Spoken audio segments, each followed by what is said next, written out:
प्रिय बच्चों, आपका पुनः स्वागत है। आज हम लोग करने वाले हैं कक्षा 8वीं 8th ग्रेड अभ्यास पुस्तिका का भाग 3 जो है। अब सामाजिक का समझिए, भाग 3 जो है 3 पार्टों में सामाजिक आपको दी गई थी। 1 पार्ट, 2 पार्ट, 3 पार्ट। पहले अतीत का, फिर आपको दिया गया था किससे संबंधित, मानव एवं संसाधन से संबंधित था एक, और फिर लास्ट में अब हमारा है सामाजिक एवं राजनीतिक जीवन 3। इसके पहले के पूरे कंप्लीट सॉल्यूशन हमने सामाजिक का प्रोवाइड करा दिया है। अगर आपने नहीं देखा है तो आप हमारे चैनल के प्लेलिस्ट में भी जाके आप वहां से भी देख सकते हैं। आज हम लोग अध्याय 1 भारतीय संविधान के बारे में समझेंगे और जानेंगे। और इसी प्रकार के आपको बहुत अच्छे से और कंप्लीट सॉल्यूशन के साथ अगर वीडियो चाहिए बच्चों, तो आपको करना क्या है, इस चैनल को सबसे पहले सब्सक्राइब करना है, क्योंकि जो भी वीडियो डलता है वो आपको मिल जाता है। और किसी भी प्रकार की जानकारी होती है वो यहाँ पर भी आपको प्रोवाइड करा दी जाती है, चाहे कैसी भी जानकारी हो, सब कुछ यहाँ पर मिल जाती है। और इसी प्रकार के वीडियो को आप दूसरों को भी शेयर करके, जिससे कि उनका भी फायदा अधिक से अधिक हो। आपके पास जितने ग्रुप हों, जो भी हो, सभी में इनको शेयर कर दीजिएगा, ठीक है बच्चों। तो चलिए पहला प्रश्न लेते हैं। किसी देश को संविधान की जरूरत क्यों पड़ती है? कोई भी जो देश है उसको संविधान की जरूरत क्यों पड़ती है? तो बच्चों, देश को चलाने के लिए संविधान की जरूरत पड़ती है। देश को चलाने के लिए मतलब फिर संविधान की जरूरत क्यों हुई? क्योंकि अगर नियम नहीं रहते देश को चलाने के लिए, देश के लिए कि ये अगर कोई ये गुनाह करता है तो उसको ये सजा मिलेगी, किसी कार्यपालिका को कैसे चलाना है, किसी देश के पंचायत मतलब गाँव की जो पंचायत होती है उनमें क्या क्या नियम होने चाहिए, कैसे चलना चाहिए, ये सब कुछ ये कहाँ से पता चलता है हमें? इस संविधान से पता चलता है। डॉक्टर भीमराव अंबेडकर ने जो संविधान लिखा है कि नहीं, उसके द्वारा हमें पता चलता है। अगला प्रश्न है, नेपाल में राजतंत्र कब खत्म हुआ? तो नेपाल में राजतंत्र 2006 में खत्म हुआ। अगर यहाँ डिटेल बोलता तो हम डिटेल लिखते, हमसे बोला कब खत्म हुआ तो कब हुआ? 2006 में खत्म हुआ। अगला प्रश्न क्या है बच्चों? नेपाल में पहले से ही संविधान था तो उसे नए संविधान की जरूरत क्यों पड़ी? देखो, कुछ संविधान बनाए जाते हैं तो देश के जो मतलब देश में जो होना चाहिए सही तरीके से वो सही नहीं हो पाता, तो इसके लिए नए संविधान की जरूरत पड़ी होगी। क्यों? तो देखो यहाँ पर क्या है इसके लिए। नेपाल के लोग लोकतंत्र के रास्ते पर चलना चाहते थे और इसलिए उन्हें नए संविधान की जरूरत पड़ी, क्योंकि पिछले संविधान में वे आदर्श नहीं थे जो वे नेपाल के लिए चाहते थे, जिनके लिए वे लड़ते थे। अर्थात आपस में लड़ना या कुछ भी करना ये सब अच्छा नहीं लगा, इसके लिए नए संविधान बना के उन्होंने नेपाल राज्य को बहुत अच्छा बनाया। भारतीय संविधान सभा का गठन किस वर्ष में किया गया? बहुत अच्छा प्रश्न है। एवं इसके निर्माण में कितने वर्ष लगे? तो भारतीय संविधान सभा का गठन 1946 में हमारे डॉक्टर भीमराव अंबेडकर द्वारा जो सभा थी ना उसमें किया गया।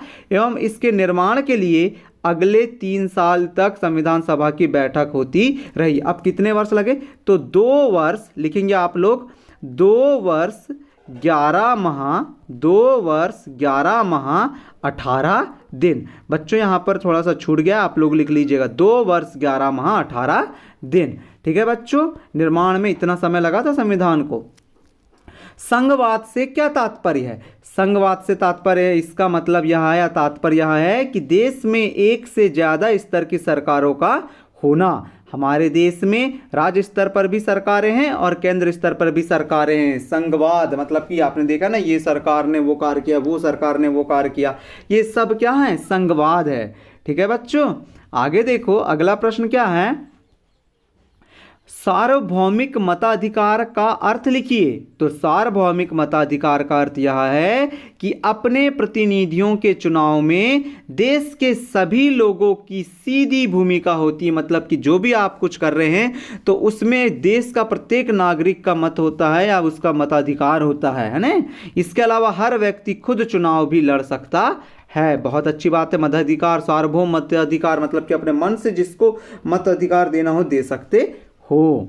सरकार के तीनों अंगों के नाम लिखो। 3 अंग कौन कौन से हैं? कार्यपालिका, न्यायपालिका और विधायिका या विधायिका है।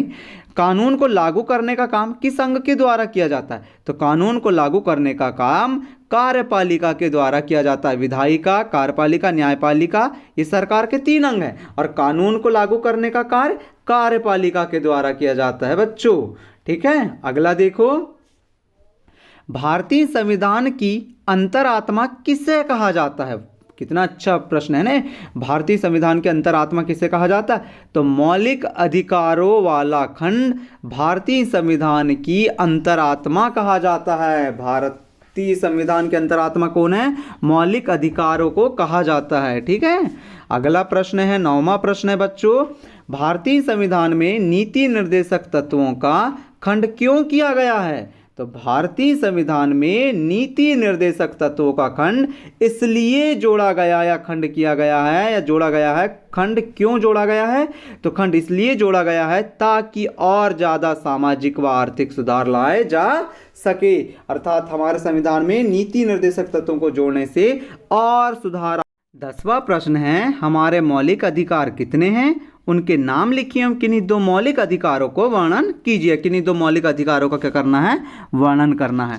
तो ध्यान से देखो, हमारे मौलिक अधिकार कितने हैं? 6 हैं। समानता का अधिकार, स्वतंत्रता का अधिकार, शोषण के विरुद्ध अधिकार, धार्मिक स्वतंत्रता का अधिकार, सांस्कृतिक और शैक्षणिक का अधिकार, और लास्ट है संवैधानिक उपचार का अधिकार। अब कोई 2 का वर्णन करना है तो देखो, हमने यहाँ पर आपके लिए 2 का वर्णन कर दिया। पहले क्या है, यहाँ पर देखो, यहाँ पर क्या कह रहा है, संविधान में कहा गया है कि मानव व्यापार, जबरिया श्रम या और 14 वर्ष से कम श्रम में बच्चों को मजदूरी पर रखना अपराध है। सभी नागरिकों को पूरी धार्मिक स्वतंत्रता दी गई है। प्रत्येक व्यक्ति को अपनी इच्छा का धर्म अपनाने का, प्रचार प्रसार करने का अधिकार है। ये हमने 2 संविधान की डिटेल कर दी। तो देखा बच्चों, इस प्रकार से हमने कंप्लीट सॉल्यूशन कर लिया ना अध्याय 1 का, हमारा जो भाग 3 था सामाजिक का। तो बच्चों प्लीज़ आप हमारे लिए चैनल को सब्सक्राइब कर दीजिए और दोस्तों जितने भी आपके उनको भी शेयर कर दीजिए। प्लीज सब्सक्राइब और शेयर अवश्य कीजिएगा बच्चों, और लाइक भी अवश्य कीजिएगा। कुछ डाउट है तो कमेंट कर लीजिए, हम आपको उसका उत्तर दे देंगे। ठीक है बच्चों, मिलते हैं अगले वीडियो में अब।